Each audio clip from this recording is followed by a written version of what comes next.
Dios es viva y eficaz y más cortante que toda espada de dos filos.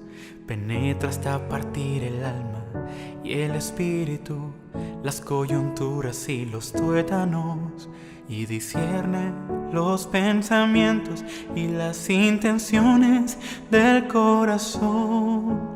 Y discierne los pensamientos y las intenciones del corazón. Porque la palabra de Dios es viva y eficaz y más cortante que toda espada de dos filos.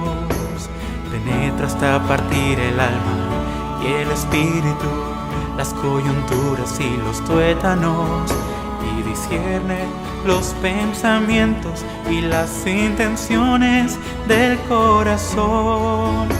Y discierne los pensamientos y las intenciones del corazón.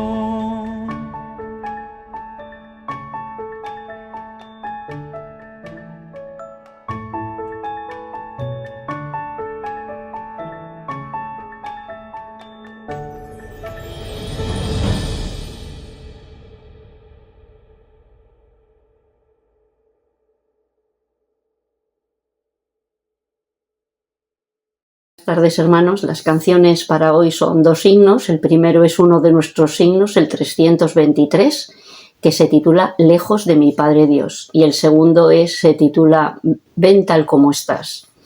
Y podemos cantar agradecidos porque estábamos lejos de nuestro Padre Dios y la gracia y el amor de nuestro Señor Jesucristo hizo que viniese a buscarnos. Y podemos decir que confiamos en Jesús, nuestro Salvador, y que en Él tenemos nuestra confianza y que Él suple todas nuestras necesidades, especialmente las espirituales. Y esa necesidad de confesión, de perdón, de restauración y renovación que Él solamente puede dar a nuestras vidas. Y podemos decir también a otros que dejen el pecado y que acepten a Jesús para que puedan comprobar el amor que Dios tiene para con ellos y el deseo que tiene de entrar a morar en sus vidas y transformarlas. Pues bendiciones, hermanos.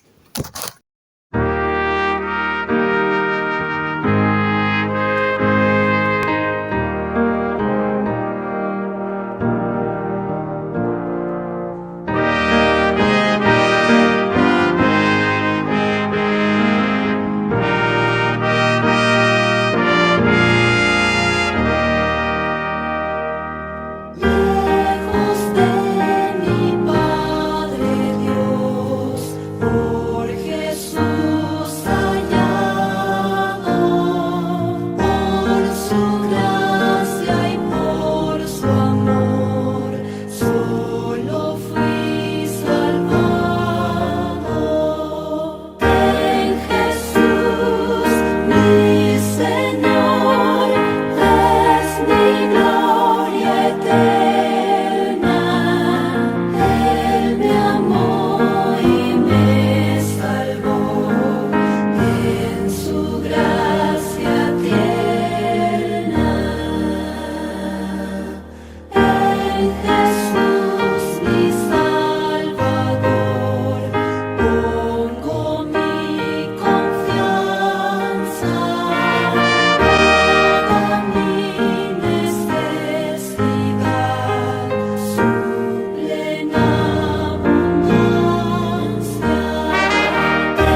Buenas tardes a todos, un día más, queridos hermanos y amigos que seguís nuestros estudios previos al tiempo de la oración.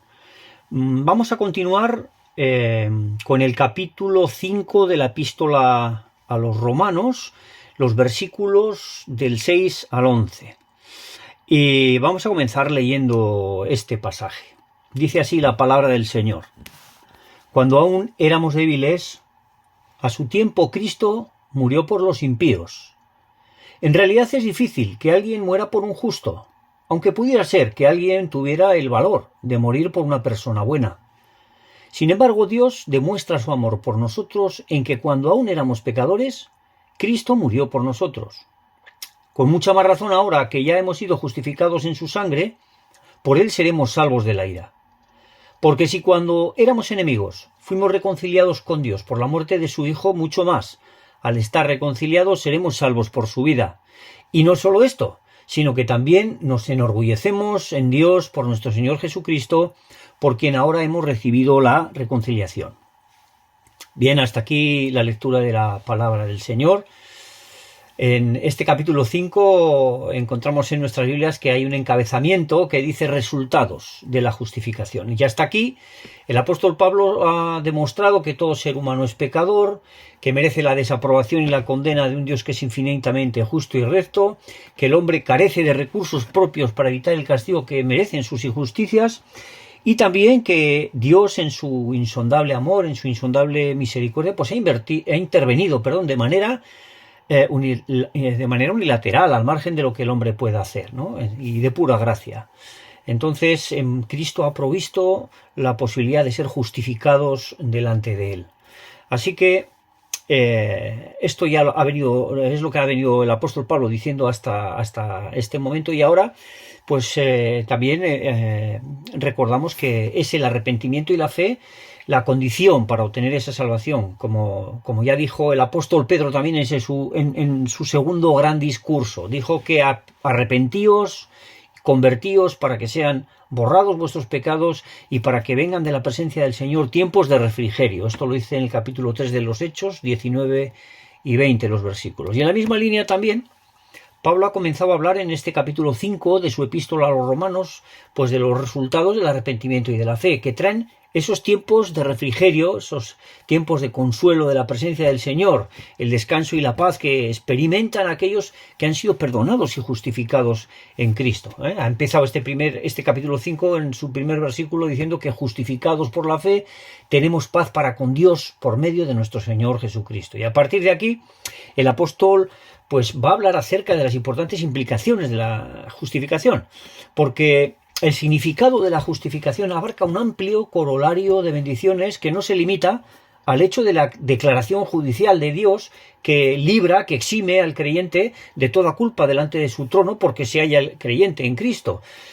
La justificación es la puerta de entrada a los innumerables privilegios que le siguen después en beneficio del creyente y que Pablo ha comenzado a citar en este quinto capítulo de Romanos.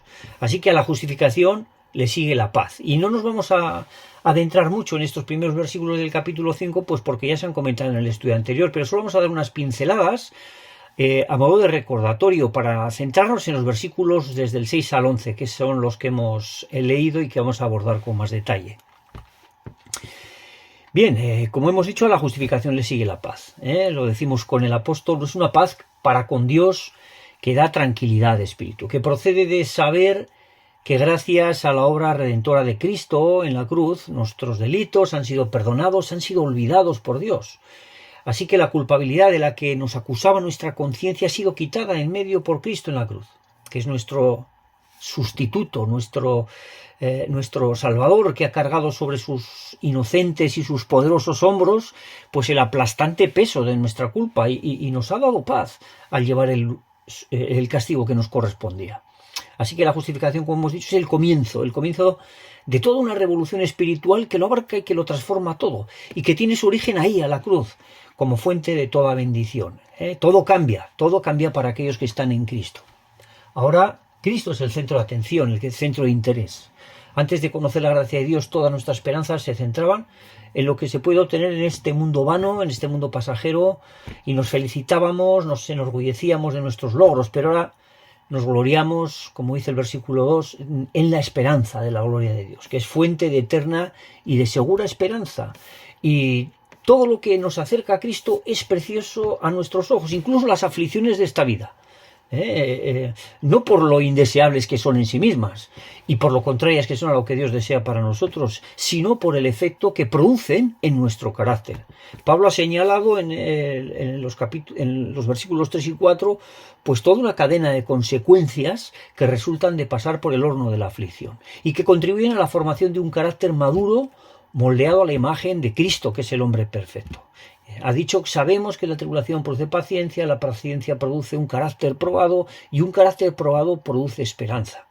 Y es interesante notar que en el molde de las aflicciones, pues de este molde resulte un carácter perfeccionado, cuando lo habitual en el hombre sin Dios es que la aflicción lo que produzca sea todo lo contrario. La aflicción produce desaliento, produce amargura, frustraciones, produce pérdida de esperanza. Y qué diferente es para quienes están en Cristo, ¿eh? Los que siguiendo las pisadas del Maestro pues se van afirmando más y más en la esperanza de las promesas de Dios. Es una esperanza que no va a ser defraudada, una esperanza de resurrección, de vida eterna, que está garantizada por la resurrección de Cristo nuestro Señor y por su propia palabra, que afirma que puesto que yo vivo, vosotros también viviréis. Esto lo dice en Juan 14, 19. Entonces, si nos preguntamos qué prueba tenemos de que nuestras esperanzas se van a cumplir, pues el creyente sabe que en quién ha creído, sabe que es fiel en cumplir sus promesas. Dice también Juan 14, 20 y 21 que en aquel día vosotros conoceréis que yo estoy en mi Padre y vosotros en mí y yo en vosotros. Y el que recibe mis mandamientos y los cumple, ese es el que me ama. Y dice que el que me ama será amado por mi Padre y yo le amaré y me manifestaré a él.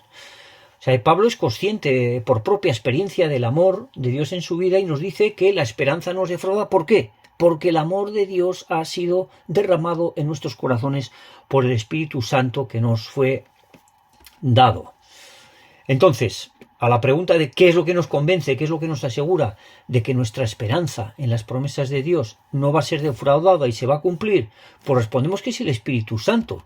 El Espíritu Santo prometió el Señor cuando dijo que no os dejaré huérfanos. Y ese Espíritu Santo que ha derramado el amor de Dios en el corazón del creyente es la confirmación, es la garantía en nuestro ser de la veracidad y de la fidelidad de Cristo.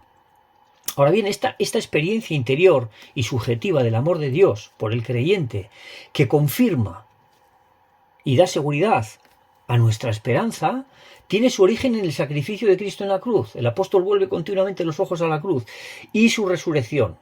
Estos son unos hechos históricos que estos demuestran ya objetivamente y de manera superlativa el amor de Dios por la humanidad. Y ahora seguimos en nuestro capítulo 5, versículo 6. ¿Por qué? ¿Por qué lo demuestran? Pues porque Cristo cuando éramos... ¿Cómo demuestran ese amor? Pues porque Cristo cuando éramos débiles a su tiempo murió por los impíos, ¿no? ¿Y qué mayor demostración de amor puede haber que la de Dios? Si como en palabras de nuestro Señor Jesucristo nadie tiene mayor amor que este, que uno dé su vida por sus amigos, esto lo dijo en Juan 15, 13, si nadie tiene mayor amor que el que uno dé su vida por sus amigos, pues ¿qué clase de amor es entonces el de aquel que da la vida por sus enemigos? Bien, Pablo nos habla de la entrega de Cristo a la muerte cuando aún éramos débiles.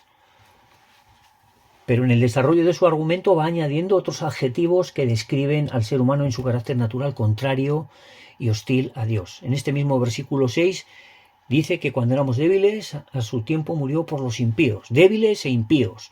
En el versículo 8 habla de que somos pecadores.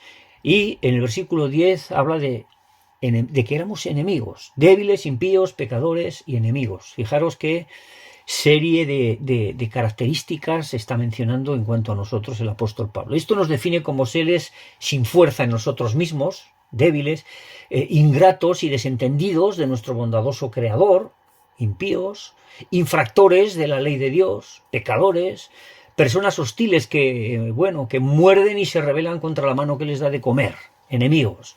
Es en este deplorable estado que se encontraba la humanidad. Bueno, y ese es el estado permanente en que se encuentra siempre. Pues en ese estado es cuando Cristo dio su vida por toda la humanidad. Entonces, ¿quién pide perdón por sus asesinos mientras estos le están clavando? Mientras estos le están matando. Pues esta es la demostración del amor de Dios. El infinito contraste entre el amor de Dios y el odio del hombre hacia él se ve en su punto máximo, en la cruz. Alguien lo expresó de esta manera, ¿no? Cuando el Señor se puso voluntariamente en la mayor de las debilidades, en manos de sus criaturas, aquella lanza que atravesó su costado como símbolo, pues del mayor desprecio e indiferencia ante la mayor debilidad, pues Él hizo brotar esa sangre preciosa que nos reconcilia con Él. Así que vemos que a la mayor muestra del amor divino, el contraste con la mayor muestra del odio humano, teniendo lugar todo en la misma escena. Esto es lo que Pablo destaca en Romanos 5 del 7 al 8. Dice, en realidad es difícil que alguien muera por un justo. Aunque pudiera ser que alguien tuviera el valor de morir por una persona buena. Sin embargo, Dios demuestra su amor por nosotros en que cuando aún éramos pecadores, Cristo murió por nosotros. Bien, Pablo está poniéndonos aquí ante la posibilidad de que una persona apreciada por sus semejantes, que se destaca por ser buena, por ser querida por los demás, pues se encontrase en peligro de muerte, bien, y que alguien que conociendo a esta persona pues tuviese a su alcance la posibilidad de salvarla a cambio de su propia vida, bien, en tal caso nos dice el apóstol que sería difícil que alguien realizara tal sacrificio, aunque es posible que se hiciera. Bien, se conocen casos en los que frente a una emergencia, un incendio, una riada, un edificio en ruinas que amenaza derrumbarse, pues ahora hemos tenido la tragedia esta en Valencia, esta inundación tan terrible, pues en casos de este tipo pues ha habido gente que sin calcular el riesgo pues ha actuado de manera fría por ayudar a otros con la intención de librarles del peligro, exponiéndose a sí mismos y sin pensar siquiera si la persona en peligro pues era honrada, lo merecía o era un delincuente. Yo recuerdo haber oído el caso de un policía que se ofreció como intercambio por un rehén y una vez en manos de sus captores, pues murió finalmente a manos de ellos, ¿no? Es decir, esta persona consiguió la liberación del rehén, pero fue a cambio de su vida. Estos casos son los menos y suelen responder a situaciones de emergencia donde no hay tiempo para pensar en las consecuencias. Pero otra cosa es muy distinta es que sabiendo que personas que te odian, personas que por sus hechos contra ti se han ganado tu enemistad, tu desprecio, y que si te tuvieran a mano te matarían, pues otra cosa muy distinta es ofrecerte en su lugar, de manera calculada, de manera deliberada, sabiendo que se encuentran en peligro de muerte y que vas a tener que sufrir en su lugar y pagar por los delitos que ellos han cometido. Pues esta es la incomparable demostración, de manifestación del amor de Dios por la humanidad. Demuestra su amor, dice la Biblia, por nosotros, en que cuando aún éramos pecadores, Cristo murió por nosotros. Y esta es también la garantía de que la esperanza de salvación que hay en el corazón del creyente, pues que no va a ser defraudada. Bien, como hemos leído en la Escritura. A continuación, la lógica que emplea Pablo en su siguiente razonamiento es contundente. Dios ha manifestado un amor incomparable y sublime, muriendo de manera voluntaria y deliberada en sustitución de sus enemigos para justificarles y darles la libertad. Y la deducción que se sigue de todo esto es que, con mucha más razón, ahora que ya hemos sido justificados en su sangre, por él seremos salvos de la ira. ¿Por qué? Pues porque si cuando éramos enemigos fuimos reconciliados con Dios por la muerte de su Hijo, mucho más, al estar reconciliados, seremos salvos por su vida. Versículos 9 y 10 de nuestro capítulo 5. Es decir, si Dios ha hecho semejante cosa por sus enemigos, sufriendo en lugar de ellos el inmenso castigo que merecían, librándoles a ellos de la justa ira que se cernía sobre sus cabezas, pues ¿qué no hará por sus amigos? Si por sus enemigos ha hecho tal cosa, pues por los amigos, lógicamente haría mucho más. Y si habiéndose Dios sujetado a sí mismo en la mayor de las debilidades, en una cruz donde humanamente es imposible poder librarse, y si en tal caso, dice Pablo, que ha sido capaz de dar su vida, dar vida a sus enemigos y los ha reconciliado con él, si en tal caso lo ha hecho en su máxima debilidad, pues ¿qué no hará si despliega todo su poder? Es como si un policía, ¿no?, es capaz de convencer y reducir al delincuente sin usar sus armas reglamentarias. Pues no ha necesitado hacer uso de todo el poder que tiene a su alcance, de todo el apoyo policial que podía tener, de todas las armas reglamentarias. Más adelante Pablo usará un razonamiento similar en relación con el pueblo de Israel y con los gentiles, diciendo que el rechazo temporal de Dios hacia los israelitas ha sido la causa de salvación para los judíos. Por lo que si su exclusión ha favorecido la admisión del mundo, pues ¿qué significará para el mundo cuando el judío sea admitido de nuevo a su presencia? Él lo expresa así en Romanos 11:15. Si su exclusión, la exclusión del pueblo judío, es la reconciliación del mundo, pues ¿qué será su admisión sino de vida entre los muertos? Está utilizando un argumento parecido a este, ¿no?, que si siendo enemigos hemos sido justificados, pues por él vamos a ser con más lógica salvos de la ira. Y si cuando siendo enemigos hemos sido reconciliados con Dios por la muerte de su Hijo, pues ¿qué hará si Él despliega todo su poder, verdad? Así que el triunfo de la cruz tiene un alcance incalculable. La debilidad de la cruz, por medio de esa debilidad de la cruz, Cristo ha provisto salvación y reconciliación al hombre con Dios, y ha quitado de en medio todos los obstáculos de separación. O sea que con un mínimo despliegue de su poder, por no decir todo su poder, pues ¿qué podrá hacer? ¿No? Aquí Pablo introduce el concepto de reconciliación, que es otra de las victorias de la cruz, y dice así: si siendo enemigos fuimos reconciliados con Dios por la muerte de su Hijo, mucho más estando reconciliados seremos salvos por su vida. Y no solo esto, sino que también nos gloriamos en Dios por el Señor nuestro Jesucristo, por quien hemos recibido ahora la reconciliación. Un condenado a cadena perpetua que fuese puesto en libertad tendría mucho que agradecer al juez que le devolviera la libertad. Sin embargo, un juez humano no puede proporcionar a un delincuente una transformación en esa naturaleza torcida que tiene y que le impulsa a delinquir. La reincidencia en nuevos delitos pues le iba a llevar de nuevo a prisión.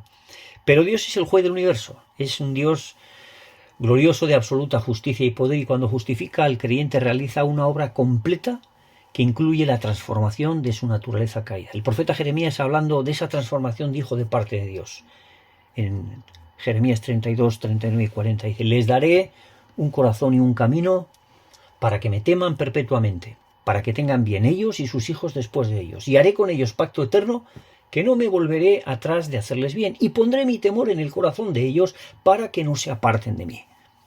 Ese pacto eterno es al que el pacto eterno al que se refiere el profeta Jeremías es el que ha realizado ya mediante el sacrificio en la cruz en nuestro Señor Jesucristo, y por el que, además de justificar al pecador, le da un nuevo corazón capaz de amar a Dios, a ese Dios a quien antes rechazaba y con quien estaba en permanente enemistad. Y es estando en enemistad, antes que nadie pidiera perdón al Señor, que Cristo tomó la iniciativa de la cruz para reconciliar al hombre con Dios. Y aquí es importante notar que es la parte ofendida, quien además de ser inocente, es la parte que inicia la búsqueda del hombre para reconciliarle con él. Dios no tiene necesidad de reconciliarse con el hombre por alguna falta cometida por él. Esto ya es suena el solo planteamiento suena como un insulto. Dios no tiene necesidad de reconciliarse. Es el hombre el que ha ofendido a Dios sin causa. Y esto qué contrario es a nuestra actitud natural que dice, bueno, el que me haya ofendido pues tendrá primero que pedirme perdón para que yo le perdone. Así que es por esto que el apóstol Pablo encuentra otro motivo más por el que estar orgulloso en el sentido positivo de la palabra, en el que gloriarse en el Dios tan grande que tenemos, que no ha esperado a que le pidamos perdón a aquellos que tanto le hemos ofendido, sino que en Cristo Él ha tomado la iniciativa de reconciliarnos con Él, dándonos el privilegio de ser hechos hijos amados suyos. Así que en un ascenso creciente de gloriarse en Dios, de congratularse en Dios, en la esperanza de promesa de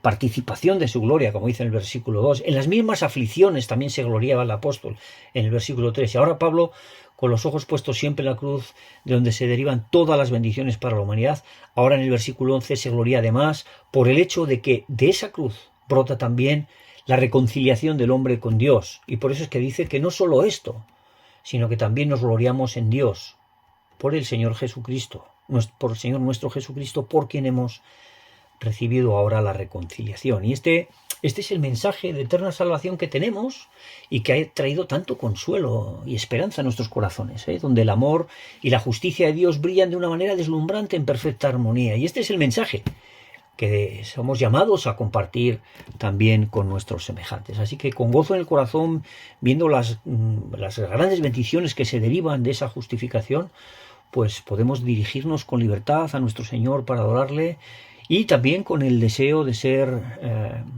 transmisores de la esperanza que Él ha puesto en nuestro corazón a todas las personas que nos rodean, con nuestro ejemplo y con nuestras palabras. Damos por concluido este estudio, y que el Señor os bendiga a todos. Amén.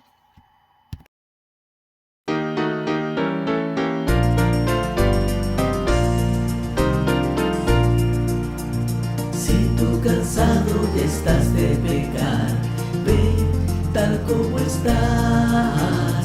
Ven a Jesús que te hará descansar. Oh, ven tal como estás. Ven tal como estás. Oh, ven tal como estás. Deja el pecado y acepta a Jesús, y ven tal como estás. Llevas en tu alma las huellas del mal. Ven tal como estás. Y aunque del Padre muy lejos estás, oh, ven tal como estás. Ven tal como estás. Oh, ven tal como estás. Deja el pecado y acepta a Jesús, y ven tal como estás. Si por tus culpas perdido estás tú, ven tal como estás. Por redimirte pagó ya Jesús. Oh, ven tal como estás. Ven tal como estás. Oh, ven tal como estás. Deja el pecado y acepta a Jesús, y ven tal como estás. Nunca tus obras salvarte podrán. Ven tal como estás. Ven a Jesús y ser salvo podrás. Oh, ven tal como estás. Ven tal como estás. Oh, ven tal como estás. Deja el pecado y acepta a Jesús, y ven tal como estás. Con tus dolores, tristeza y afán, ven tal como estás. Que Cristo a todos